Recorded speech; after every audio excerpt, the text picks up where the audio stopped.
பொருள் மற்றும் சேவை வரியில் ஒரு மிகப்பெரிய சீர்திருத்தத்தை நம்முடைய நிதியமைச்சர் திருமதி நிர்மலா சீதாராமன் அவர்கள் நேற்றைய தினம் வெளியிட்டிருக்கிறார்.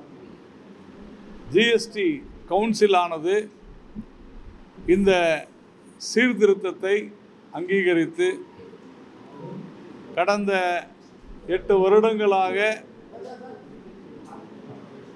மிக சிறப்பான முறையில் கடந்த 8 வருடங்களாக இந்திய மக்கள் இந்த ஜிஎஸ்டி என்று சொல்லப்படுகிற பொருள் மற்றும் சேவை வரியில் பயனடைந்து நாட்டினுடைய பொருளாதாரத்தை சீரும் சிறப்புமாக முன்னேற்றி கொண்டிருப்பது என்பது நரேந்திர மோடி அவர்களுடைய பாரதிய ஜனதா கட்சியினுடைய அரசினுடைய மிகப்பெரிய வெற்றியை பறைசாற்றுகிறது. இந்த ஜிஎஸ்டி வரியானது ஒரே நாடு ஒரே வரி, ஒரே பொருள் ஒரே வரி என்கின்ற அடிப்படையில் கடந்த 8 வருடங்களுக்கு முன்னாள் நிதியமைச்சர் திரு அருண் ஜேட்லி அவர்களால் சீரும் சிறப்புமாய் வெளியிடப்பட்ட பொழுதே சொன்னார், ஒரு சில வருடங்களில் இந்த வரியானது இன்னும் சீரமைக்கப்பட்டு மிக குறைந்த வரி விகிதத்தில் இந்த நாட்டு மக்களுக்கு வாங்கும் சக்தியை அதிகரிப்பதற்கு உண்டான ஒரு அற்புதமான சூழலை உருவாக்கும் என்று சொன்னார். அதற்கு ஏற்ப இந்த ஜிஎஸ்டி வரியானது நேற்றைய தினம் அறிவிக்கப்பட்டிருக்கக்கூடிய இந்த சீர்திருத்தங்களானது, இந்த சீரமைப்பானது சாமானிய மக்களுக்கு, நடுத்தர மக்களுக்கு, அதே மாதிரி விவசாயிகளுக்கு, அனைத்து பொதுமக்களுக்குமான, மாணவர்களுக்கு என்று பல்வேறு துறையினருக்கு இந்த ஜிஎஸ்டி வரியானது ஒரு அற்புதமான நிவாரணமாக அமையப் போகிறது. 18 விழுக்காடு, அதே மாதிரி நாம் 12லிருந்து 5, 18 என்கின்ற இரு வரிகள் மட்டுமே இனி அமலில் இருக்கும். பல்வேறு முக்கியமான நாம் அன்றாடம் பயன்படுத்தக்கூடிய பொருட்கள் 0, அதாவது வரியே இல்லாத ஒரு சூழ்நிலையும், 18 விழுக்காடாக இருந்த பல்வேறு அத்தியாவசிய பொருட்கள் 5 விழுக்காடாகவும், 12 விழுக்காடாக இருந்த பல்வேறு அத்தியாவசிய பொருட்கள் 5 விழுக்காடாகவும் குறைக்கப்பட்டிருக்கிறது. 65 லட்சம் பேர் தான் இந்த நாட்டில் வரி செலுத்தி கொண்டிருந்த ஒரு சூழ்நிலை மாறி கிட்டத்தட்ட 1.5 கோடி பேருக்கு மேலாக 2025 நம்முடைய ஜிஎஸ்டி வரி செலுத்தக்கூடியவர்களாக உயர்ந்திருக்கிறது என்று சொன்னால் எந்த அளவிற்கு நம்முடைய நாடு வளர்ச்சியை பெற்றிருக்கிறது என்பதை நாம் உணர முடிகிறது. இந்த ஜிஎஸ்டி வரி குறைப்பின் மூலமாக அனைத்து பொருட்களுடைய விலையும் குறையவிருக்கிறது. இந்த மாதம் 22ஆம் தேதி முதல் அமலுக்கு வரவிருக்கின்ற இந்த வரியானது ஒரு மிகச்சிறந்த முறையில், அற்புதமான முறையில் வடிவமைக்கப்பட்டு இந்த வரி குறைப்பின் மூலமாக அத்தியாவசிய பொருட்களுடைய விலை மட்டுமல்ல, மக்கள் அன்றாடம் பயன்படுத்தக்கூடிய அனைத்து, நான் ஒரு மிகப்பெரிய பட்டியலே என்னால் கொடுக்க முடியும், அனைத்துமே விலை குறைகிறது. இது குறையிறதுனால என்ன ஆகும்னு கேட்டிங்கன்னா, வாங்கும் சக்தி அதிகரிக்கும். பொருளாதாரத்தில் வாங்கும் சக்தி அதிகரித்தால் அந்த நாட்டினுடைய பொருளாதாரம் உயரும். அதிக பொருட்களை அதிகமாக வாங்குகிற ஒரு சூழ்நிலை உருவானால் உற்பத்தி உயரும். உற்பத்தி உயர்ந்தால் தொழிற்சாலைகள் உயரும். தொழிற்சாலைகள் உயர்ந்தால் வேலைவாய்ப்பு பெருகும்.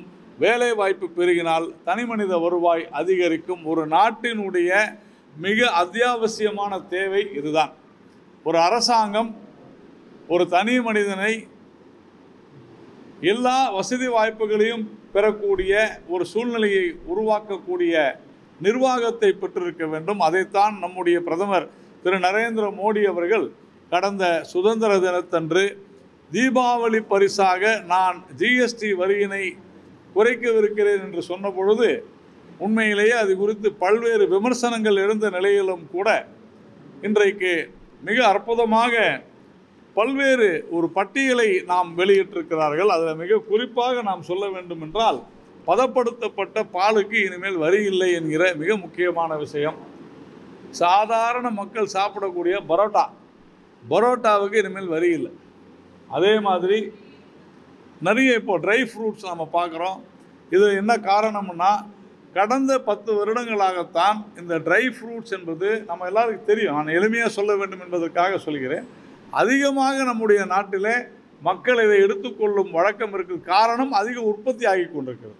இந்த ட்ரை ஃப்ரூட்ஸ் இது 12லிருந்து 5 விழுக்காடாக குறைந்திருக்கிறது. உலர் பழங்கள் 12லிருந்து 5 விழுக்காடாக குறைந்திருக்கிறது. தாவர வெண்ணெய், பதப்படுத்தப்பட்ட இறைச்சி 5 விழுக்காடாக குறைக்கப்பட்டிருக்கிறது. நான் உணவு சார்ந்த விஷயங்களை தான் இப்போது சொல்லிக் கொண்டிருக்கிறேன். ஐஸ்கிரீம் மக்கள் அதிகமாக விரும்பி உண்கிறார்கள். டைரி ப்ராடக்ட்ஸ், பால் சம்பந்தப்பட்ட உற்பத்தி அதிகரித்திருக்கிறது. அதனால் ஐஸ்கிரீம் பார்த்தீங்கன்னாக்க 18 விழுக்காடிலிருந்து 5 விழுக்காடாக குறைந்திருக்கிறது. சர்க்கரை நோய், டயபெட்டிக் பேஷண்ட்ஸ், இவங்களுக்கு 12% அந்த சர்க்கரை அந்த வியாதி உள்ளவர்கள், வியாதி என்று சொல்வதை விட அந்த டிசார்டர் உள்ளவர்கள், அவர்களுக்கான உணவு 12 விழுக்காடிலிருந்து 5 விழுக்காடாக குறைக்கப்பட்டிருக்கிறது. குளிர்பானங்கள், இதில் நாம் எல்லோரும் பார்க்குறோம். நாம் நிறைய பேர் குடிநீர் குடிக்கிறத விட்டுட்டு இப்போ பெரிய குளிர்பானங்களில் போனோம். அதை லக்ஸுரி 18லிருந்து 40 விழுக்காடாக உயர்த்தி இருக்கிற நேரத்தில் இளநீர், நம்முடைய தென்னை மரத்திலிருந்து எடுக்கக்கூடிய இளநீருக்கான அதை பதப்படுத்தி உண்கிற இளநீருக்காக, சாதாரண இளநீருக்கு டேக்ஸ் இல்லை, பதப்படுத்தி அதை பாட்டிலில் போட்டோ இல்லை பேக்கெட்டில் போட்டோ விற்கிற இளநீருக்கு 12லிருந்து 5 விழுக்காடாக குறைக்கப்பட்டிருக்கிறது. அதே மாதிரி குடிநீர், மினரல் வாட்டர், அதுவும் 5 விழுக்காடாக குறைக்கப்பட்டிருக்கிறது. மூலிகை பானங்கள், சாதாரணமாக நம்ம பெப்சி, கோக் மாதிரியான விஷயங்களை அதிகமாக இப்போது 5லிருந்து 18 ஆகிற அதே நேரத்தில், அதாவது 18லிருந்து 40 ஆகிற அதே நேரத்தில் நம்ம மூலிகை பானங்களை 18 விழுக்காடிலிருந்து 5 விழுக்காடாக குறைத்திருக்கிறார்கள். மூலிகை பானங்கள், அதாவது நம்முடைய தாவரங்களிலிருந்து பெறக்கூடிய அந்த பானங்களை குறைத்திருக்கிறார்கள். அப்போது இது நம்முடைய உடல் நலத்திற்கு, நம்முடைய இயற்கையிலே வளரக்கூடிய நம் நாட்டிலேயே நாம் தயாரிக்கக்கூடிய இந்த குளிர்பானங்கள் மிக இனிமேல் அதிகமாக பயன்படுத்தப்படும். அது நம்முடைய உடலுக்கு நல்லதாக இருக்கும். அதே மாதிரி பல்வேறு மருத்துவ உபகரணங்கள் 12, 18 என்கிற விழுக்காட்டிலிருந்து தற்போது 5 விழுக்காடாக அவை குறைக்கப்பட்டிருக்கிறது. பல விஷயங்களுக்காக உபயோகப்படுத்துகிற sulphuric acid, nitric acid, ammonia, இது எல்லாமே குறைச்சிருக்கிறாங்க. அதே மாதிரி டெய்லி நாம் பயன்படுத்துகிற முக பவுடர், ஃபேஸ் பவுடர், தலைக்கு தடவுகிற எண்ணெய், ஹேர் ஆயில், ஷாம்பு, சோப்பு, சீப்பு, இந்த மாதிரி தினந்தோறும் நாம் பயன்படுத்தக்கூடிய அனைத்துமே 18%லிருந்து, பல்பொடி, பேஸ்ட்டு, இது எல்லாமே 18லிருந்து 5 விழுக்காடாக குறைக்கப்பட்டிருக்கிறது. இதனால் என்னன்னு யோசனை பண்ணி பார்த்தீங்கன்னா, நம்முடைய மாதாந்திர செலவு சேமிப்புக்கு உள்ளாகும். நம்முடைய செலவுகள் குறைக்கப்பட்டு சேமிப்புகள் அதிகமாகும். சேமிப்புகள் அதிகமானால் நம்முடைய குடும்பத்தினுடைய வருவாய் பெருகுவதோடு பாதுகாப்பு ஏற்படுகிறது.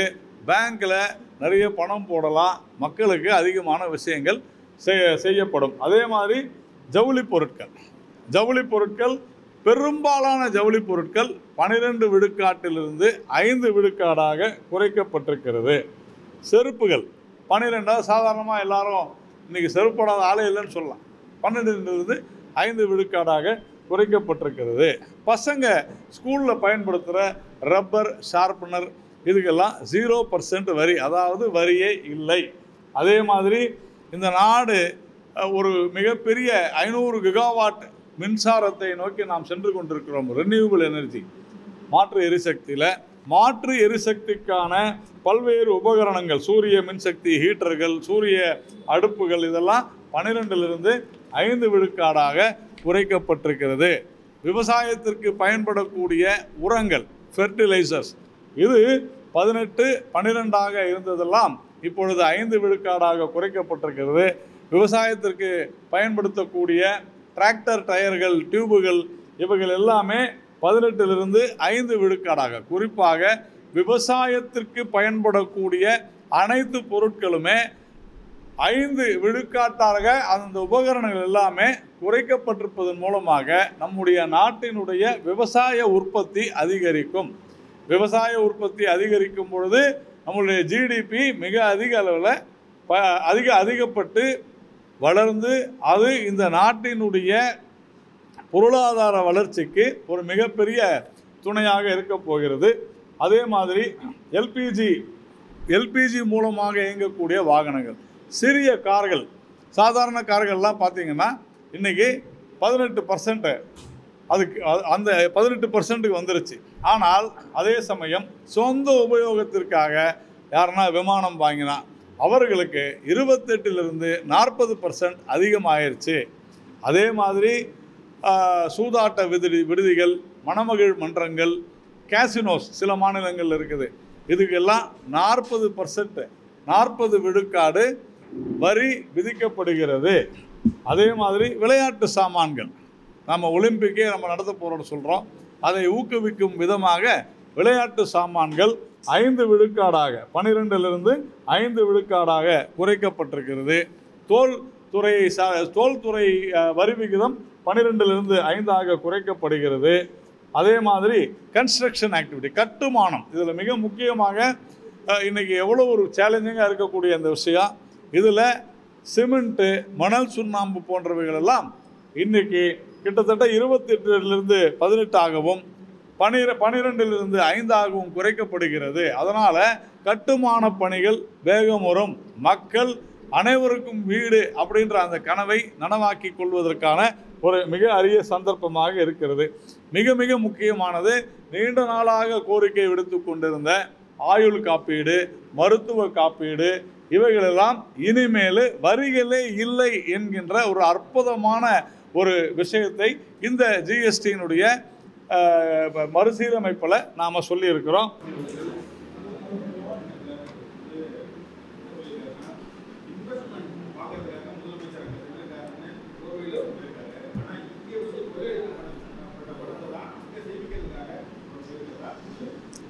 என்னை பொறுத்தவரையில் முதலமைச்சர் மு.க. ஸ்டாலின் அவர்கள் இதுவரையிலும் பல இடங்கள், பல நாடுகளுக்கு சென்றார். ஸ்பெயினுக்கு போனார், அமெரிக்கா போனார், துபாய்க்கு போனார், சிங்கப்பூர் போனார். ஆனால் எங்கே போயும் எந்த விதமான ஒரு இன்வெஸ்ட்மெண்ட்டையும் முதலீடையும் கொண்டு வரலன்றது தான் உண்மை. இன்றைக்கி எங்கேருந்து வந்துச்சு? இன்றைக்கி சொல்கிறாங்க நான் வந்து லண்டனுக்கு போனேன், ரெனியூபிள் எனர்ஜி, இதுக்கெல்லாம் கொள்கை யார் வடிக்கிறாங்க? ரெனியூபிள் எனர்ஜியுடைய கொள்கையை யார் வந்து உருவாக்குறாங்க?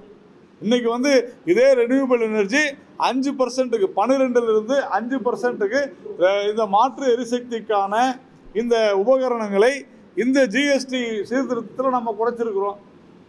அப்போது இந்த கடந்த 2 நாட்களுக்கு முன்னால் வந்த ஆய்வில் கூட தமிழ்நாட்டில் தொழிற்சாலைகள் அதிகம் மார்த்தட்டிக்கிட்டார் முதலமைச்சர். தமிழ்நாட்டில் தொழிற்சாலைகள் அதிகம், தமிழ்நாட்டில் தொழிலாளர்கள் எண்ணிக்கை அதிகம்.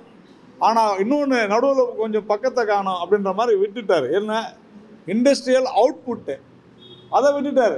இண்டஸ்ட்ரியல் அவுட்புட்டில் நாம் பின்தங்கி இருக்கிறோம்ன்றதை ஏன் ஏற்றுக்க மாட்டேங்கிறீங்க? ஏன் இண்டஸ்ட்ரியல் அவுட்புட்டில் உற்பத்தியில் நாம் பின்தங்கி இருக்கிறோம்? ரீசெண்டாக இருக்கக்கூடிய சமீபத்திய தொழில்நுட்பம் சார்ந்த தொழில்களை நாம் கொண்டு வருவதற்கு தவற விட்டு விட்டோம். 30 கிகாவாட் ஆலை அமைய இருக்கிறது குஜராத்தில். இன்றைக்கி செமிகண்டக்டர் அவ்வளவு பெரிய ஒரு மிகப்பெரிய புஷ், அவ்வளவு பெரிய ஊக்கம் கொடுத்து ஆக்கம் கொடுத்து இந்திய அரசாங்கம் பல 1000 கோடி ரூபாய்களை கொடுத்து செமிகண்டக்டர் இந்தியாவிலே இது வரைக்கும் தயாரிக்க முடியாத ஒரு சூழ்நிலையில் ஒரு வருடத்திற்குள்ளாக இன்றைக்கி 5 அல்லது 6 தொழிற்சாலைகளை நாம் வந்து கொண்டு வந்திருக்கிறோம். குஜராத், மகாராஷ்டிரா, கர்நாடகா, தெலுங்கானாவில். ஏன் தமிழ்நாட்டுக்கு கொண்டு வர முடியவில்லை? தமிழ்நாட்டு வருவாய் அதிகரித்திருக்கோம், ஏன் அதிகரிக்கலன்னு சொன்னால் இங்கே இருக்கக்கூடிய லஞ்சம் ஊழல் தான் காரணம். அந்த ஊழலை ஒழிக்க வேண்டும். அதைத்தான் திரு எடப்பாடி பழனிசாமி அவர்கள் சொல்லி இருக்கிறார். இவர் ஏன் போனார்னு எனக்கு தெரியல. ஏன்னா கண்டிப்பாக இதனால் எந்த விதமான முதலீடும் இந்தியாவுக்கு வரல, இப்பயும் வரப்போகிறது இல்லை. தொடர்ந்து நாம் சொல்லி கொண்டு தான் இருக்கிறோம். இங்கே இல்லாத ஒரு துறையில் போய் சார் வாடகைக்கு எடுத்து ஒரு அறையை எடுத்து அந்த வாடகை அறையில் ஈவே ராமசாமி அவர்களுடைய படத்தை திறந்துட்டு ஆஹா ஆக்ஸ்போர்டு பல்கலைக்கழகத்தில் திறந்துட்டோம்னு சொல்கிறது எந்த விதத்தில் நியாயம்? இன்னைக்கு நாங்கள் பணம் கொடுத்தோம், அந்த துறை அந்த பிரிவையை மூடிட்டாங்க. அக்டோபர் 2024 இவர் எந்த பிரிவுக்கு போய் நான் ஈவே ராமசாமி அவர்களுடைய அதாவது பெரியார் அவருடைய பட உருவத்தை திறந்து வைத்தேன் என்று சொன்னாரோ அது வாடகைக்கு எடுக்கப்பட்ட ஒரு திமுக வாடகைக்கு எடுத்துருக்காங்க. வாடகைக்கு எடுத்து அந்த இடத்துல நாங்கள் இப்போ அந்த இடத்துல போய் ஃபோட்டோ எடுத்தா பாருங்க இருக்காது.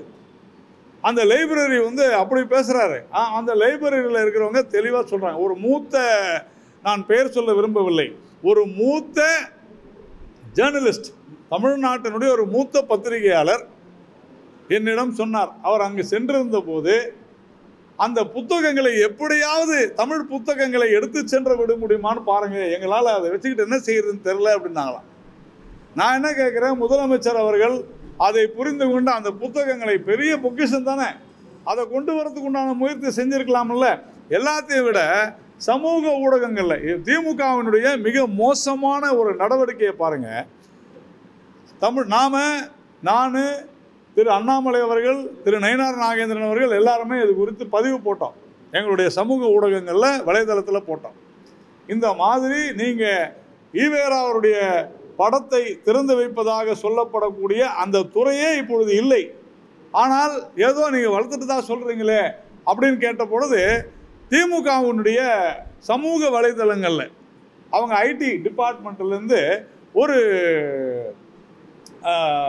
பதிவு போடுறாங்க. என்னன்னு, ஒரு ஜிஓ அரசு உத்தரவு, அதில் இவங்களுக்கு கடந்த மாதம் பணம் சாங்ஷன் பண்ணிட்டு தான் அனுமதித்து விட்டதாக ஒரு பதிவு. இதுவரையிலும் அரசாங்கத்துக்கிட்ட இருந்து அந்த மாதிரியான பதிவு இல்லை, முதலமைச்சர்கிட்ட இருந்தும் இல்லை. சரி, அதுதான் பரவாயில்ல. அது யாருக்கு கடிதம் எழுதியிருக்காங்க தெரியுமா? முதலமைச்சர்கிட்ட ஒருத்தர் தமிழில் பேசினார் பாருங்க, ஒரு ஜெர்மன், நீங்கள் பார்த்துருப்பீங்க அந்த வீடியோ. அவருக்கு எழுதுறாங்க அந்த கடிதத்தை. யாருக்கு எழுதணும்? அந்த பல்கலைக்கழகத்துக்கு எழுதணும் ஒரு வேலை நீங்கள் போட்டிருந்தீங்கன்னா. ஆனால் அந்த நபரே இப்போ இல்லை, அந்த நபரே அந்த பணியிலே இல்லை. அவர் கான்ட்ராக்டு 2024 அக்டோபரோட முடிஞ்சு போச்சு. அவர் அங்கே போய் பேசுகிறாரு, நான் இங்கு தமிழ் ஆசிரியராக உரையாற்றுகிறேன், பணிபுரிகிறேன். என்ன பணிபுரிகிறார்? இல்லை, பணியிலே இல்லையே, அவருடைய கான்ட்ராக்டே முடிஞ்சு போச்சு. இந்த அளவிற்கு ஒரு பித்தலாட்டத்தை, ஒரு நாடகத்தை மிக சரியாக அரங்கேற்றிக் கொண்டிருக்கிறார்கள் உடன்பிறப்புகள்.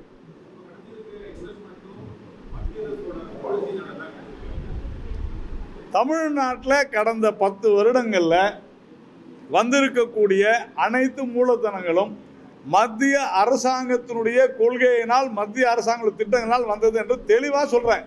நான் சொல்லுகிறேன், தூத்துக்குடியில் முதலமைச்சர் அவர்கள் கடந்த 2 வாரங்களுக்கு முன்னால் என்ன பேசினார்? தூத்துக்குடி எப்படி மிக சிறப்பாக வரப்போகிறது தெரியுமானார். நான் சொல்கிறேங்க, தூத்துக்குடியில் துறைமுக விரிவாக்கம், தூத்துக்குடியில் விமான நிலைய விரிவாக்கம், தூத்துக்குடியில் நெடுஞ்சாலை, தேசிய நெடுஞ்சாலை, இது இல்லாத தூத்துக்குடி எப்படி வளர முடியும் சொல்லுங்க? இதையெல்லாம் செய்தது யார்? மத்திய அரசாங்கம். இல்லைன்னு மறுக்க முடியுமா? இன்னைக்கு பெரிய பெரிய ட்ரக்கில், கண்டெய்னரில் கார் போகுது. விண்டு மில் தூத்துக்குடி போர்ட்டிலேருந்து போகுது. எதில் யார் காரணம்? இந்த அரசாங்கம். 10 வருடம் இருந்தாங்க திமுக அங்கம் வகித்த காங்கிரஸ் கூட்டணி அரசு. அன்னைக்கு செஞ்சாங்களா தூத்துக்குடி துறைமுக விரிவாக்கத்தை? இன்னைக்கு பிஜேபி அரசு, நரேந்திர மோடி அவர்கள் தலைமையிலான அரசு தான் செஞ்சிருக்கு. அதனால எந்த ஒரு கட்டமைப்பாக இருந்தாலும் அதனுடைய காரணம் யார் என்றால் மத்திய அரசு தான். அதன் அடிப்படையில் மத்திய அரசு கட்டமைப்பை பெருக்கியதால் தான் திமுக அரசு காலரை தூக்கி விட்டுக்குதுன்றது தான் உண்மை. Right, thank you.